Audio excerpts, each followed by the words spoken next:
नमस्कार दोस्तों, आपका स्वागत है यूपी मेंटर में। तो हम आज पढ़ेंगे यूपी लेखपाल के लिए आपदा प्रबंधन डिजास्टर मैनेजमेंट के 100 महत्वपूर्ण क्वेश्चंस। तो चलिए शुरू करते हैं। आपदा और उसके प्रकार। आपदा क्या है? एक अचानक विनाशकारी घटना जिससे निपटने में समाज अपने संसाधनों में असमर्थ होता है। ठीक है, चलिए क्वेश्चन नंबर 2 पढ़ते हैं। आपदा को मुख्य रूप से किन दो भागों में बांटा जा सकता है? तो आपदा प्राकृतिक आपदा होती है और मानव निर्मित आपदा होती है। चलिए अगला क्वेश्चन पढ़ते हैं। भूकंप, सुनामी और ज्वालामुखी किस प्रकार की आपदा है? तो वह प्राकृतिक या भौतिक आपदा के अंतर्गत आती हैं। फिर है चक्रवात और लू, ये कैसी घटनाएं हैं? तो ये मौसमी प्राकृतिक आपदाएं होती हैं। तो चलिए आगे बढ़ते हैं। कोविड-19 किस प्रकार की आपदा की श्रेणी में आती है? तो वो होती है जैविक बायोलॉजिकल डिजास्टर बोलते हैं इन्हें। फिर है 1984 की भोपाल गैस त्रासदी किस प्रकार की आपदा थी?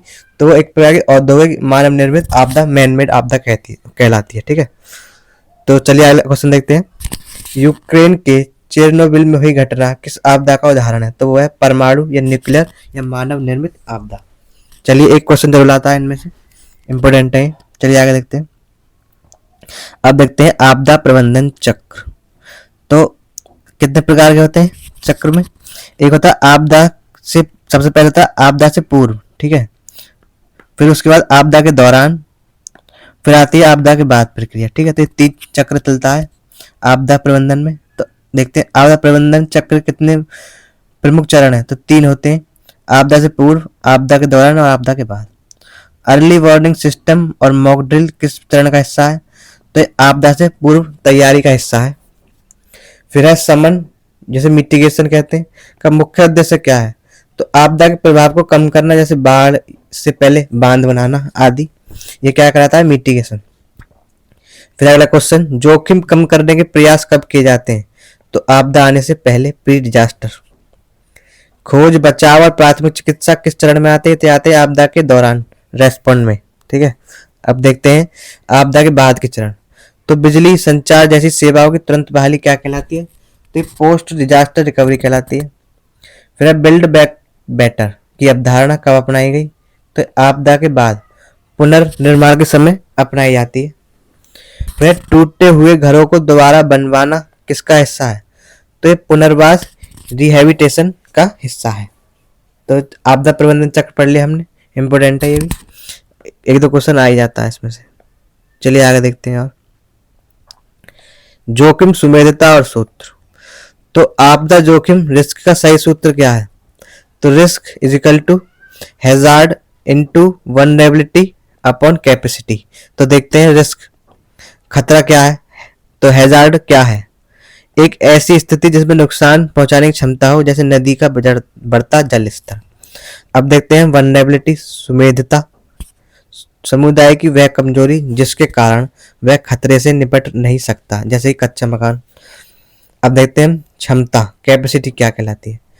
तो आपदा से निपटने और सुरक्षित रहने की संसाधन शक्ति क्या क्षमता है। फिर देखते हैं जोखिम, रिस्क कब बढ़ता है? जब खतरा और सुमेधता अधिक हो तथा क्षमता कम हो। कोई खतरा आपदा कब बन जाता है? जब वह किसी कमजोर समुदाय से टकराता है और जानमाल की भारी नुकसान करता है। तो चलिए आगे देखते हैं। मुख्य नोडल मंत्रालय। देश के सभी आपदाओं के लिए मुख्य नोडल मंत्रालय कौन है? तो गृह मंत्रालय, होम मिनिस्ट्री होता है। फिर सूखे के लिए नोडल मंत्रालय, तो वो है कृषि एवं कल्याण मंत्रालय, सूखे के लिए जिम्मेदार है। कोविड-19 जैसी महामारी, पैंडेमिक का मंत्रालय, तो स्वास्थ्य एवं परिवार कल्याण मंत्रालय इसके लिए जिम्मेदार है। रासायनिक आपदा, तो पर्यावरण एवं वन मंत्रालय इसके लिए जिम्मेदार होता है। अगला क्वेश्चन, परमाणु दुर्घटना, इसमें परमाणु ऊर्जा विभाग, विमानन दुर्घटना में नागरिक उड्डयन इसकी नोडल मंत्रालय है। रेल दुर्घटना, इसके लिए रेल मंत्रालय जिम्मेदार है। और सुनामी एवं चक्रवात के लिए गृह मंत्रालय जिम्मेदार होता है। ठीक है, तो हमने प्रमुख नोडल मंत्रालय देख लिए। अब आगे देखते हैं और क्वेश्चन। डीएम एक्ट 2005, इसमें त्रिस्तरीय ढांचा होता है। तो आपदा प्रबंधन अधिनियम डीएम एक्ट को राष्ट्रपति की मंजूरी कब मिली? तो 23 दिसंबर 2005 को मिली थी। यह अधिनियम मुख्य रूप से किस घटना के बाद लाया गया? तो 2004 की हिंद महासागर सुनामी के बाद इस अधिनियम को लाया गया था।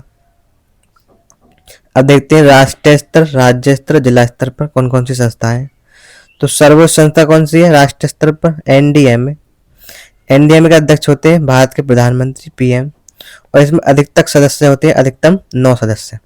फिर देखते हैं राज्य स्तर पर, राज्य की संस्था है एसडीएमए, और एसडीएमए के अध्यक्ष होते हैं मुख्यमंत्री सीएम, और इसमें अधिकतम सदस्य होते हैं 8 सदस्य, जिसमें एक सीएम होते हैं, तो कुल हो जाते हैं 9 सदस्य।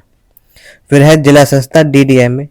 डीडीएमए का अध्यक्ष जिला अधिकारी डीएम होते हैं, और सह अध्यक्ष होते हैं जिला परिषद के अध्यक्ष। ठीक है, इसमें कोई सदस्य की सीमित संख्या नहीं होती।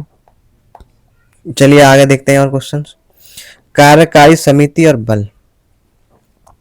तो राष्ट्रीय स्तर पर एनईसी एनडीएमए की नीतियों को लागू करने का काम किसका है? तो वह राष्ट्रीय कार्यकारी समिति एनईसी का। फिर देखते हैं हम एनईसी का अध्यक्ष कौन होता है? तो होते हैं केंद्रीय गृह सचिव। इंपोर्टेंट क्वेश्चन है। एसईसी राज्य में कौन होती है? राज्य में एसडीएमए की योजनाओं को कौन लागू करता है? तो राज्य कार्यकारी समिति एसईसी। एसईसी का अध्यक्ष कौन होता है? तो होते हैं राज्य के मुख्य सचिव, चीफ सेक्रेटरी। अब देखते हैं एनडीआरएफ राष्ट्रीय बल। आपदा के समय बचाव कार्य के लिए विशेष बल कौन सा है? तो होता है एनडीआरएफ राष्ट्रीय आपदा मोचन बल। Important question. एनडीआरएफ की कितनी बटालियन कार्य करते हैं? तो 16 बटालियन। एनडीआरएफ का आदर्श वाक्य मोटो क्या है? तो आपदा सदैव सेवा सदैव सर्वत्र। एनडीआरएफ का प्रमुख कौन है? तो होते हैं महानिदेशक, डायरेक्टर जनरल। चलिए आगे क्वेश्चन देखते हैं। अब देखेंगे हम डीएम एक्ट 2005 की महत्वपूर्ण धारा भाग 1। तो डीएम एक्ट 2005 में कुल कितनी अध्याय और धाराएं हैं? तो 11 अध्याय हैं और 79 धाराएं हैं इसमें। अब देख लेते हैं इंपोर्टेंट धारा। तो धारा 3, एनडीएमए का गठन किस धारा के अंतर्गत है? तो धारा 3 के अंतर्गत। राष्ट्रीय कार्यकारी समिति का गठन किस धारा में? तो वह धारा 8 में। एसडीएमए का गठन किस धारा के अधीन है? तो धारा 14 के अधीन है। एसईसी राज्य अधिकारी समिति किस धारा के तहत बनती है? तो धारा 20 के तहत। फिर है डीडीएमए जिला प्राधिकरण गठन किस धारा में? धारा 25 में। एनआईडीएम राष्ट्रीय संस्था है जो कि इसका प्रावधान धारा 42 में, और एनडीआरएफ का गठन धारा 44 और 45 दोनों में है। तो महत्वपूर्ण धाराएं देखो इनमें गोले लग रहे हैं, धारा 3, धारा 14, धारा 25। ये आपको जरूर याद रखनी है। चलिए आगे देखते हैं। अब देखते हैं डीएम एक्ट 2005 में दंड और धाराएं, पेनल्टीज। तो भाग 2 में है। अधिकारी के काम में बाधा डालने पर 1-2 साल की जेल की सजा किस धारा में? तो वह धारा 51 में। ठीक है, कोई सरकारी अधिकारी के काम में बाधा डालेगा तो उससे 1-2 साल की सजा हो जाती है। अब है राहत पाने के लिए झूठा दावा करने की सजा। तो वह धारा 52 में। राहत सामग्री चोरी या गबन पर किस धारा के तहत सजा मिलती है? तो मिलती है धारा 53 के तहत। अगला क्वेश्चन है झूठी अफवाह फैलाने 1 साल की सजा किस धारा में? तो वो धारा 54। इंपोर्टेंट है, आ सकता है पेपर में। तो झूठी अफवाह फैलाने पर 1 साल की सजा धारा 54 में है। तो चलिए आगे देखते हैं। यदि सरकारी विभाग से अपराध हो तो एचओडी की जिम्मेदार किस धारा में माना जाता है? धारा 55 में। ड्यूटी से भागने वाले अधिकारी पर 1 साल की सजा किस धारा में? वह धारा 56 में। सर्वोपरि प्रभाव ओवर फिटिंग इफेक्ट, यह कानून अन्य कानून से ऊपर है किस धारा में? धारा 72 में। फिर सद्भावना पूर्वक की कार्रवाई गुड फेथ पर छूट किस धारा में? तो धारा 73 में है। ठीक है, तो इंपोर्टेंट धाराएं हैं, याद रखना है आपको। चलिए आगे देखते हैं। तो 2024 में महत्वपूर्ण संशोधन हुए थे इसमें, और अध्याय 9 में है। ठीक है, 2024 के संशोधन में शहरों के लिए किस नए प्राधिकरण को अनिवार्य किया गया? तो वो था यूडीएमए, अर्बन डिजास्टर मैनेजमेंट अथॉरिटी। ठीक है, इंपोर्टेंट क्वेश्चन है, आ सकता है। गंभीर आपदाओं के समन्वय के लिए एनसीएमए को कानूनी दर्जा मिला, जिसके अध्यक्ष कौन होते हैं? तो होते हैं कैबिनेट सचिव। ठीक है, अगला क्वेश्चन। 2024 में फंड आवंटन के लिए उच्च स्तरीय समिति का अध्यक्ष किसे बनाया गया? तो होते गृह मंत्री, होम मिनिस्टर अमित शाह है वर्तमान में। 2024 के बिल में संसाधनों के हिसाब के लिए क्या अनिवार्य किया गया? तो वह राष्ट्रीय और राज्य आपदा डेटाबेस को। ठीक है, तो चलिए आगे देखते हैं। 2005 में योजना बनाने का काम कार्यकारी समितियों का था, 2024 में किसे दिया गया? तो यह था एनडीएमए और एसडीएमए को। तो अगर वीडियो पसंद आई तो लाइक कर देना वीडियो को, चैनल को सब्सक्राइब करना नहीं भूलना। तो चलिए देखते हैं क्वेश्चन। 2024 में संशोधन में राज्यों के लिए किस बल का गठन अनिवार्य कर दिया गया? तो वो था SDRF, state disaster response force. अगला क्वेश्चन, 2005 का अधिनियम किस अप्रोच पर था? तो वो था राहत केंद्रित रिलीफ सेंटर, जिसे 2024 में समग्र बनाया गया। ठीक है, चलिए आगे देखते हैं और क्वेश्चन। अब देखते हैं अंतर्राष्ट्रीय समझौते, इंटरनेशनल फ्रेमवर्क। तो 1994 में आपदा प्रबंधन के लिए पहली अंतर्राष्ट्रीय रणनीति 1994 में कहाँ बनाई गई? तो बोलते याकोहामा, जापान में। ठीक है, फिर याकोहामा रणनीति का मुख्य फोकस क्या था? तो वो था प्रतिक्रिया की जगह पूर्व तैयारी, रोकथाम पर जोर देना। ठीक है, मतलब आपदा आने से पहले ही उसके लिए तैयार रहना। फिर है 2005 से 2015 में। तो 2004 की सुनामी के बाद 2005 से 15 के लिए कौन सा फ्रेमवर्क लागू किया गया? तो वो था ह्योगो फ्रेमवर्क। ठीक है, फिर उसके ह्योगो फ्रेमवर्क के बाद आया था 2015 से 30 के लिए, तो वो था अंतर्राष्ट्रीय समझौता कौन सा था? Sendai framework. ठीक है, सेंडाई ने किसकी जगह ली थी? तो वो था ह्योगो फ्रेमवर्क की जगह ली थी। ठीक है, सेंडाई फ्रेमवर्क ने किसकी जगह ली थी? ह्योगो फ्रेमवर्क की। ठीक है, फिर बिल्ड बैक बेटर की अवधारणा किस में अपनाई गई? तो ये सेंडाई फ्रेमवर्क में अपनाई गई। ठीक है, सेंडाई फ्रेमवर्क। अब देखते हैं अगला क्वेश्चन, UNDRR की स्थापना कब हुई? तो 1999 जेनेवा में हुई, जेनेवा में। फिर मानवीय सहायता के लिए UN ओचा कब बना? तो ये 1991 जेनेवा में बना था। ठीक है, तो ये इंपोर्टेंट क्वेश्चन। आगे बढ़ते हैं, अब देख लेते हैं वित्त आयोग और फंड। तो 12वें वित्त आयोग के अनुसार सामान्य राज्यों में राहत फंड का केंद्र और राज्य का अनुपात क्या है? तो यह 75% केंद्र और 25% राज्य देता है। ठीक है, ये कब था? 12वें वित्त आयोग के अनुसार। अब देखते हैं पहाड़ी विशेष राज्यों के लिए यह फंड अनुपात कितना था? तो पहाड़ी और विशेष राज्यों के लिए 90% केंद्र सरकार देती है, 10% राज्य सरकार देती है। फिर अगला क्वेश्चन, 15 वित्त आयोग NK सिंह ने फंड को कैसे विभाजित किया? तो 15 वित्त आयोग में कहा गया था 20% समन मिटिगेशन के लिए और 80% प्रतिक्रिया रेस्पॉन्स के लिए। ठीक है, इंपोर्टेंट क्वेश्चन है। चलिए आगे देखते हैं, 1999 में आपदा प्रबंधन के लिए किस समिति का गठन हुआ? तो वो थी JC पंत समिति। इंपोर्टेंट है ये भी समिति, JC पंत समिति 1999। किस पंचवर्षीय योजना में पहली बार आपदा प्रबंधन का अलग चैप्टर जुड़ा? तो वो थी 10वीं पंचवर्षीय योजना, 2002 से 2007 तक चली थी।